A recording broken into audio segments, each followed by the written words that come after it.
My chapter is called Childhood Safe Havens, Grandma Rose, and Expressive Art. This is where the expressive art and the Grandma Rose kind of combine and come together. I created this to honor my grandmother some years ago. She had already passed, so she never got to see it in person. She's kind of looking down today. My grandmother Rose, she literally saved my life as a child. I'll tell you more about that from my chapter. But her unconditional love was just unbeatable, and she was my rock.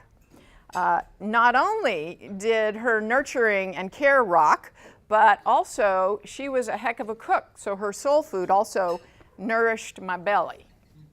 Matzo ball soup and beet borscht and homemade bread, cinnamon, with plump, juicy raisins spiraled through every single week. So she was obviously not worried about gluten or calories, but she rocked an amazing homemade bread every week for us. So I'm going to read a few highlights from the book.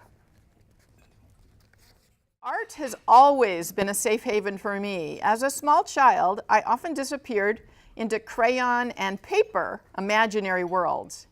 I especially loved cutting my characters out.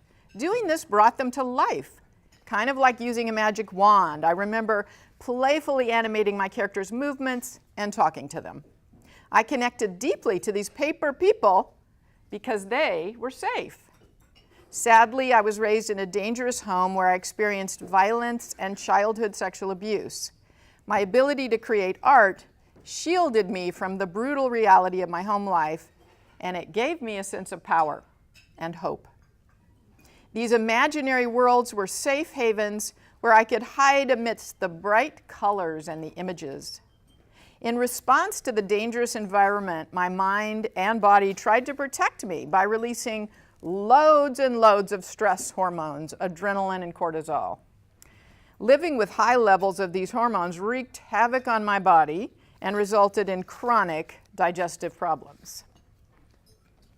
On a more positive note, I have a fond memory of Grandma Rose and how she would literally take me into her arms and sing. And she would sing, Que sera, sera. Have you heard of that song? It's older than some of you in the room, but, and with her accent, she would sing it, Whatever will be, will be. The future's not ours to see, Que sera, sera. So I remember how my rock would rock me. It was amazing.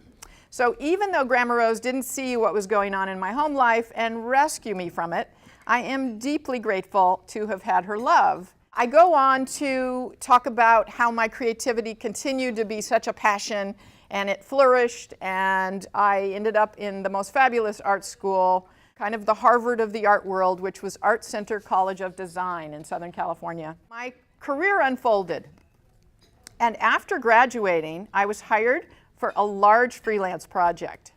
And Richard Saul Werman, who would become the creator of TED conferences. Has anybody heard of the TED conferences? I had the opportunity and the privilege of working for him, illustrating one of his travel guidebooks. And so I illustrated the first edition of Hawaii Access. It was wonderful. And that was my first introduction into the book world, was working for him. What a great send-off. After the book was finished, I found a full-time dream job as an art director designer of greeting cards and gift products. From the outside, my life and my career looked absolutely fabulous. However, the inside view was a totally different story. Every day I experienced high levels of anxiety, and in addition, I suffered with serious digestive problems. So I had a wake-up call. And I had lots of little nudges in life. I'm sure we've all experienced these little nudges, and sometimes we hear them, and sometimes we ignore them, and they get bigger. Well, mine, I ignored them all. My wake-up call came on the Benicia Bridge in a multi-car pileup, and I was in the middle of the whole pileup. The guy behind me started it, and it was the domino effect. So you can read more about that if you end up getting my book, and that part created some PTSD, which got me into a psychologist's office. So whenever I go over the Benicia Bridge today, I bless it, I thank it, because my life really began after I got some healing, after I could go inward and clean up some of the mess and the trauma. After I did, my digestive problems were absolutely gone. It was amazing, without all that adrenaline and cortisol. So in 2002, I heard a still small voice inside, and it was getting louder and louder that I wanted to help people. So I went back to school, and I got my credential as a certified clinical hypnotherapist, and I hung my shingle. And I have been doing this for 12 years, and I just love working with clients. I teach assertiveness, and I absolutely also love working with trauma survivors, and I get a lot of them because being traumatized, whether it's violence or sexual abuse or growing up in an alcoholic home, is so common. It's frightening how common it is. So take a deep breath. That's a lot if you need to with me. And so before I close, I want to share briefly about something. After I finished my chapter, I was thinking about those paper people that were so important as a little tiny girl.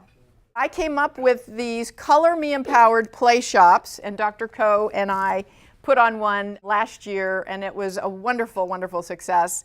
And so this is kind of a cheat sheet with the assertiveness that I teach to remind people to listen to each other, to actively listen, and how to put on the big girl or big boy boots and set boundaries, set healthy boundaries, so that when we say yes, we really mean it from our hearts.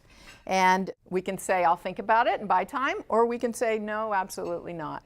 So here's my little cage of breaking out of old things, and that's what I love to help my clients do. Turn the key, break out of prisons that are limiting, and get on with life. And so finally, I am just going to encourage you to keep shining your lights because the world needs all of us. Thank you.